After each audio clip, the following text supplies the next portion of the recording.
In this video, I'm going to share with you how you can effortlessly attract love. I'm going to be sharing with you a 3-step process that I personally used to attract love into my life. Now, before I used this technique, I was in a constant fear of abandonment. I was always anxious when it came to my relationship. I kept attracting emotionally unavailable people, and I kept finding myself in unfulfilling relationships. Now, when I started using this technique, it created an entirely new energetic in myself, therefore where I was able to attract an entirely different dynamic, a relationship that's stable, that has depth, that feels safe, that's consistent, with an incredible person who literally is beyond anyone I could have dreamed of. Now, this isn't luck or an accident. This is all by using this technique, which I'll show you step by step in this video. I've even created a worksheet specifically for you to help you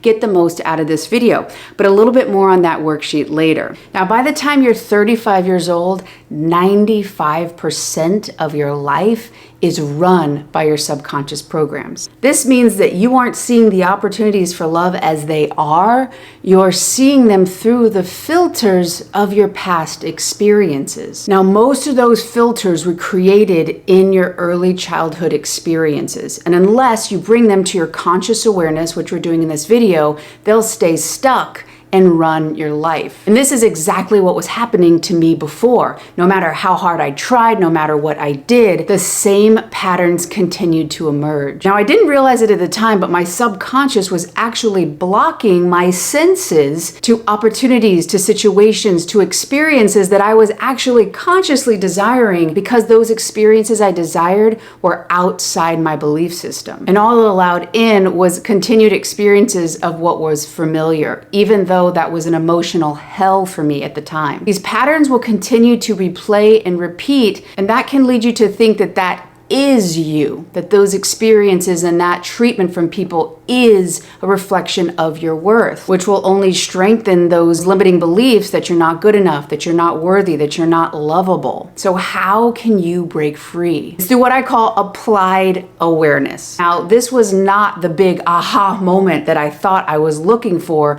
when I was in my emotional chaos. I thought that if I got the attention from that person, if they wanted to be in a relationship with me, if I got that commitment, that is what would change all these beliefs, because then I would have proof that there was something different, that somebody valued me. But I can promise you now, being on the other side of this, that applied awareness is exactly what you need to break out of your current unfulfilling dynamic when it comes to love. Now, you might be thinking, I thought this was effortless. Well, effort has nothing to do with action. It actually has to do with the absence of stress and strain. Remember that the fundamentals of manifestation is you get a reflection of who you are being. So if you want a different reflection in your outside world with your outside circumstances, you're going to have to be thoughts, feelings, and actions differently. And this does require effort, but that effort doesn't have to be exhausting and painful. I'm going to show you how you can create new action where you don't spend all your energy focused on getting a text or getting a call, or can't enjoy life unless you hear from somebody. The action you take will actually make sense, and you'll be able to keep your energy with yourself, which ultimately you'll get a reflection of that connection, allowing you to shift out of that old energy and attract a new dynamic, the connection that you're actually looking for right now. But how to get that connection is going to be a little bit different than you might think. So let me now show you exactly what I did to completely change my love life. So this is your ticket to break free of those negative relationship dynamics, those negative energies, those negative limiting beliefs. So this is called Mind the Gap, or minding the gap. And the gap is a moment that most likely you're unconscious to right now. And when you start to become aware, bring your conscious awareness to those moments, that's when you can take back your power.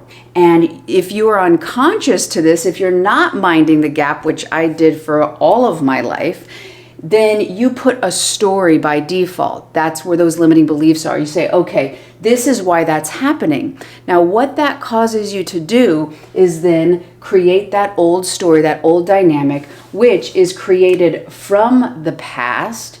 And so since that old story ties into the past, it then feeds this again in the future, and you just stay in those low-level energies. The only people, situations I could attract into my life were those lower-level experiences. People who reflected back to me that I wasn't enough, that I wasn't lovable, that I had to work and earn connection. If you aren't really crystal clear about what your limiting beliefs is, that is exactly why I created the worksheet in the description below. Click on that link. It's going to take you to the worksheet. It's very thorough because it is critical for you to be very, very aware and know your own pattern. My pattern was, I'm not enough. Everyone's going to leave me. No matter what, eventually someone's going to leave. So in my experiences, here I was going along, something would happen. Maybe somebody didn't text me back. Maybe it had been a longer amount of time than usual. And I started to get worried. I'm thinking, oh no, what's happened? Something's happened. Did I do something wrong? Did I say something? And I am getting nervous and anxious because I think I'm not enough. They're about to leave. This situation came up. And then I put a meaning from the past, those limiting beliefs, and what did that do? That put me energetically in the past. All I could see through is the filters of past experiences. I wasn't in the present moment. And then again, I would just stay in this cyclical, painful, very dramatic situation. Then I would go and beg. I would work for my worth. Well, will you love me? Will you love me? And it was a very self-rejecting, self-abandoning dynamic. So what changed my dynamic was to start to be aware of this as I started minding what meaning, because that's that gap. And they've talked about this in neuroplasticity. When you start to take a pause, take a moment before you respond, you literally have the opportunity to rewire your brain and create a new mind, which is a function of the brain. Dr. Joe talks about this. So how you do that and how I did this was, okay, so something happened. Somebody doesn't text me. Somebody didn't call me back. Okay. And I started to feel that anxiety. And 4 big things that you can start becoming aware of in that gap, that pause. Are you anxious? Are you starting to get suspicious? Are you starting to compare? Or are you starting to get really distrustful? Those 4 can really give you some information that you are responding to some sort of fear based on past experiences. But when you can't see the current situation clearly, you're just a slave to the past experiences and your own unconscious beliefs. So I started to become anxious. Okay, they're not texting me. Oh no, did they meet somebody else? Are they still interested? Are they thinking of breaking up with me? And as that anxiety would raise, what I had to do, okay, I had to become aware. Okay, I'm starting to get really anxious here. Oh, I'm telling myself the story that they're not interested. Now, this is where it gets really, really uncomfortable. And there's no way around this because you are literally shifting an automatic impulse for your greater good. And it's going to be uncomfortable, and that's okay. It might feel scary. It was terrifying for me. And I knew that the detriment to not do it was worse than anything I would do in the future because I knew that doing this old dynamic means pain, means rejection, and it was unfulfilling. So I decided and made a choice that no matter what the new thing would be, it was going to be better than what I'd already experienced because it wasn't what I was looking for. So as I started to become, okay, I'm starting to get anxious, I'm starting to leave myself, I'm starting to put their opinion about me more important than myself, which is self-abandonment. And I have found the worst abandonment in the world in terms of my adult relationships was my own self-abandonment. That was more painful when I could look at it in hindsight. As I started to become aware, okay, the situation, they didn't text me, they're not communicating. Oh, I'm starting to tell myself the story that they're going to leave me. Now, rather than chasing that to get some sort of validation that they're not going to leave, I had to stay with myself. I had to breathe to regulate my nervous system that I'm okay, that I am safe. And I had to take that energy and I had to put it back in me. Now, this doesn't mean to also ghost them. This doesn't mean to say, okay, you know what? Screw you. I don't care about you anyway, because that's not authentic. What it means is rather than chase and basically spew all your energy out there, which is self-abandonment, okay, I'm aware that I'm telling the old story. I'm aware that I really want their approval or validation right now because I have this wound that I want an external solution for. But I got to stay with me. And I'm going to breathe to regulate my nervous system to ground myself. And this is also a big opportunity for you to have a list. And at first you might need a list and afterwards you might not.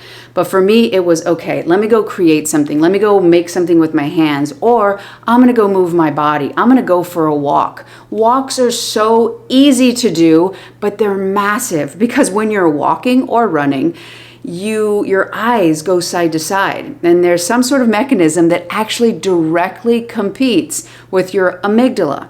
Now, your amygdala is basically your brain's fear detector. So if your fear detector is not having as much power, you're able to pull out of those past, I'm in danger, I'm in threat, this person's gonna leave, I can't take care of myself, I'm not gonna be okay. That's what it was for me. And as I started staying with myself and I started realizing I'm okay, it helped me then take the energy and heal a wound that had nothing to do with that person, but it was getting acted out through that dynamic. So awareness, breath, and as you're doing that, all these things are leading to that new choice. Taking that walk, going and working out, maybe reaching out to a friend for support, maybe going and drawing, maybe journaling. You're not trying to suppress, deny, or reject these feelings, but what you're doing is you're grounding and you're making a new choice. Somatic movements are massive in this because you've got to realize that healing and a state of being is not just your mind, it's your body too. And somatic work connects those, because when you went through these intense situations that created these beliefs, these limiting beliefs that shifted your energetic with relationships to what it is now, it was a mind and body. So yes, your mind, it's very important for you to have this overview, but you've got to get your body on board too. Your body has to feel safe in order for you to manifest anything. If it doesn't feel safe, your body, your subconscious will reject it. But as you start to re-reason what you're going to do in the worksheet, to start seeing these experiences from your past in a different view, it's going to allow you to create a little bit of space to start getting this gap bigger and bigger, where you can start to use your conscious awareness to break free of the old pattern. So minding the gap, becoming aware. Are you anxious? Are you suspicious? Are you distrusting? Are you comparing yourself? Those are huge indicators that you're moving into some sort of lower limiting belief and you're reacting off that. So as you notice that, what you're going to do, you're becoming aware of it, then you're going to breathe and you're going to make a new choice. Anything, even simply being aware that you're in that state, that is what happened to me. I'd say, okay, I'm doing the thing. Okay, I'm doing the thing. I can know I'm doing the thing.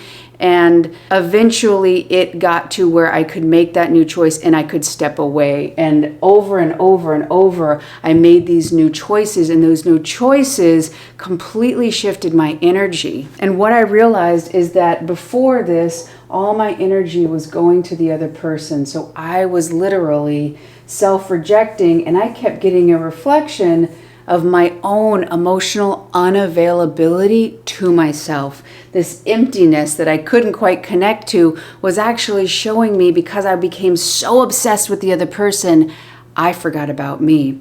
So as I learned to mind the gap, it allowed me to keep my energy with myself, which then gave me a reflection of my own connection with myself through other relationships. Now you might be thinking, well, that's a fun idea, but I don't really have much appreciation or love for myself. Well, I created this meditation right here to help you start to tap in and feel that connection to yourself, because I do know what it feels to have the absence of it. And I do believe this meditation right here can help you begin to completely shift the dynamic you have with yourself and ultimately the relationship you have with others. So check it out right there.